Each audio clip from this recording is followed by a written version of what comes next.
It's raining. 3 days straight now and your laundry is piling up on the rack, your sneakers by the door have started to smell like a locker room, and the one time you ran to the store without an umbrella, you came back soaked to the bone. You check the forecast. Rain tomorrow. Rain the day after. You figure it'll clear up within a week. A week passes. It doesn't clear up. A month passes. Still raining. Now it's starting to feel wrong. A year passes. Rivers burst their banks and swallow entire farmlands whole. 10 years pass, and a whole city sits underwater, rooftops poking up like little islands. 100 years pass, and nothing humans ever built is left standing anywhere. Rivers change course entirely. Where a dry valley used to be, a lake appears that nobody remembers forming. 10,000 years pass, and the outline of the continents themselves starts shifting, as if someone is quietly redrawing the map while nobody's watching. 2 million years pass. The rain still hasn't let up. This isn't the plot of a disaster movie. It actually happened 230 million years ago. And when the rain finally stopped, the most pathetic, least significant animal on the entire planet, one that made up less than 5% of all animal life on Earth, had somehow become the ruler of the world. That animal was the dinosaur. How does a rainstorm end up deciding who runs the planet? And more importantly, why does that ancient rain still have anything to do with you, sitting there right now watching this on your phone? Let's go back a little further to 240 million years ago. At that point in time, there was only one continent on Earth. Africa, South America, Europe, Asia, and Australia were all fused into a single, colossal landmass scientists call Pangaea. The problem with a continent that size is that a huge chunk of its interior sits absurdly far from any coastline, and without an ocean nearby, there's no moisture-carrying wind to reach it. No wind, no rain. And no rain means everything far from the coast turns to desert. To picture the scale, you'd have to cover the equivalent of driving from New York to Los Angeles 10 times over, starting from the center of Pangaea, just to finally catch a glimpse of the ocean. The Sahara we know today would have looked like a neighborhood park next to that landscape. By day, the ground cracked open from the heat. By night, the warmth vanished so fast that everything froze solid within hours.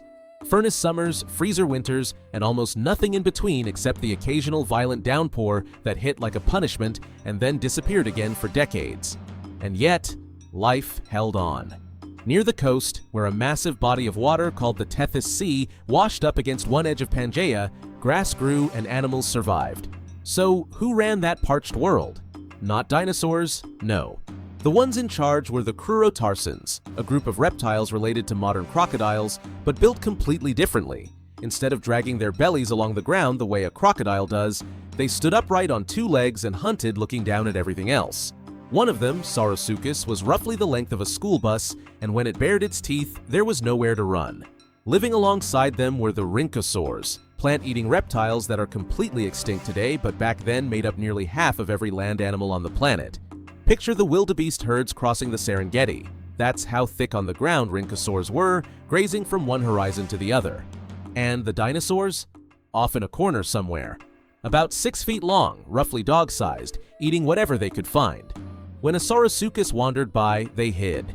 They slipped between Rhynchosaur herds, snatching insects and the occasional small lizard. They made up barely 5% of all land animals. The 2 kids in a class of 40 whose names the teacher never bothers to learn. 0 presence, 0 relevance. T-Rex and Brachiosaurus, the dinosaurs everyone actually knows, were still 160 million years away from even existing. That's a stretch of time almost too enormous to hold in your head. So how did that forgettable 5% end up owning the entire planet? The answer fell from the sky. Literally. But before it rained, the Earth cracked open under the ocean first. 234 million years ago, in what's now the coastline stretching between Alaska and western Canada, deep beneath the sea floor, superheated material from the Earth's mantle started punching its way up through the crust. That woke up a massive volcanic zone known as Wrangellia. To grasp how much lava that produced, imagine covering the entire state of Texas in a layer of molten rock 4 kilometers thick. A tower of lava 10 times taller than any mountain in the lower 48, spread across an area that size. The Kilauea eruptions that occasionally make the news out of Hawaii don't even register by comparison. We're talking about a difference of tens of thousands of times in scale. But the lava wasn't actually the real threat. As the crust split open, it dumped an enormous amount of carbon dioxide into the atmosphere.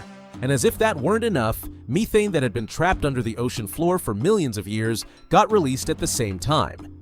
Methane traps heat dozens of times more effectively than carbon dioxide does. It was like popping two lids off at once. The result? The planet cooked. Global temperatures shot up somewhere between 4 and 8 degrees Celsius. Today, we hold entire international summits trying to keep warming under 2 degrees. This was double, maybe triple that, all at once, with zero time to adapt. Picture a summer night so brutally hot that even a blasting AC unit can't cool the room down.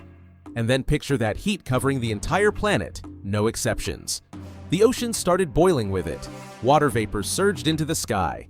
Clouds blanketed all of Pangaea from edge to edge. And then it started raining, a rain that would last 2 million years. At first, the rain fell on desert, on sand that hadn't felt a single drop in decades. The ground, baked dry for so long, couldn't absorb any of it. The water just ran off the surface, carving channels that merged into rivers, and those rivers pooled into lakes. The rain hit hard enough to strip the rock down to bedrock. It was like the planet's skin had been peeled off. The desert heart of Pangaea turned into swampland, and behind the swamp, rainforests started spreading outward. And as terrifying as that rain was, it was also building something new. Where desert used to be, plants were now growing, insects were moving in, whole ecosystems were assembling themselves from scratch. The problem was for whoever already ruled that world. Remember the rhynchosaurs, the herbivores that covered half the planet? Their entire diet depended on a plant called seed fern, which thrived in dry conditions. But after 2 million years of non-stop rain, dry conditions simply ceased to exist. Seed ferns retreated, and conifers and other fern species pushed in to take their place. It was like your go-to restaurant closing overnight, and the place that opened in its spot has a menu with absolutely nothing you recognize on it. That situation dragged on for 2 million years straight. Rhynchosaurs never adapted. Their teeth were built specifically to chew seed ferns, not to grind through tough conifer needles. An animal that had dominated the planet for tens of millions of years went extinct because one single ingredient in its diet changed. Dicynodonts met the exact same fate. Picture those herds that used to stretch to the horizon, thinning out year after year. Places where you used to see rhynchosaurs everywhere, you now had to search just to spot one. More calves starved every year than were being born, and then one year, there were none left at all. Millions of years of dominance ended just like that, without any fanfare. The ocean had it worse. Rainwater dissolved carbon dioxide trapped in exposed rock and carried it straight into the sea, and the ocean slowly turned acidic. Shells and corals built out of calcium carbonate started dissolving. A third of all marine species vanished. Coral platforms that had supported ocean life for tens of millions of years collapsed entirely. On land, the king had fallen. In the ocean, the foundation itself had melted away. So here's the real question. Every old ruler had gone down. The top of the food chain sat empty. The rulers of the plains were gone. Every corner of the ecosystem had an opening that nobody was filling. Who got there first? The same forgettable 5% that had spent generations catching bugs in a corner. Why did they make it when nobody else did? The answer is almost embarrassingly simple. They weren't picky. Rhynchosaurs could only eat one kind of plant. Dinosaurs ate the new ferns as they grew in, ate the insects crawling through them, ate small lizards whenever they got the chance. There was nothing special about them. They just weren't picky eaters. That's genuinely all it took. This isn't just a theory. There's hard evidence for it. In the Dolomites, that jagged limestone mountain range on the eastern edge of the Italian Alps, paleontologists analyzed fossilized footprints pressed into rock layers millions of years old. In the layers laid down before the rain, Kuro-Tarsan tracks dominate almost completely, with barely any dinosaur footprints in sight. But in the layers laid down right after the rain, the picture flips entirely. Dinosaur tracks suddenly make up half of everything. Kuro-Tarsans shrink down to almost nothing, from 5% to 50%, a 10-fold jump. It's like a movie theater's entire audience getting swapped out in the space of a single month. Dinosaurs didn't reach the top because they were stronger. The throne sat empty, and they were simply the fastest to adapt and grab it. It's probably the single biggest stroke of luck in the entire history of life on Earth. By the time the rain finally stopped, the world looked completely different. Dinosaurs had put down roots, and a 6-meter Herrerasaurus already sat at the top of the food chain. The ocean floor had changed too. Where the old corals had dissolved away, modern hard corals showed up for the very first time, the same kind you see today snorkeling over a reef. Turtles, crocodiles, and lizards all made their debut around this same period, species that hadn't existed 2 million years earlier. Every single one of them, a product of that rain. That's how the age of dinosaurs began. Over time, they kept getting bigger. 10 meters, 20 meters, and eventually 30-meter herbivores shaking the ground with every step. Pterosaurs took to the sky. Ichthyosaurs swam the oceans. Dinosaurs had claimed everything. But underneath that massive empire, there was a creature getting pushed further and further to the margins, our ancestor. During that same period of relentless reign, a group called cynodonts was living quietly on the sidelines, the direct ancestors of mammals.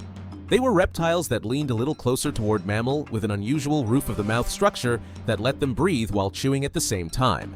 One of those cynodonts, Morganucodon, was roughly shrew-sized.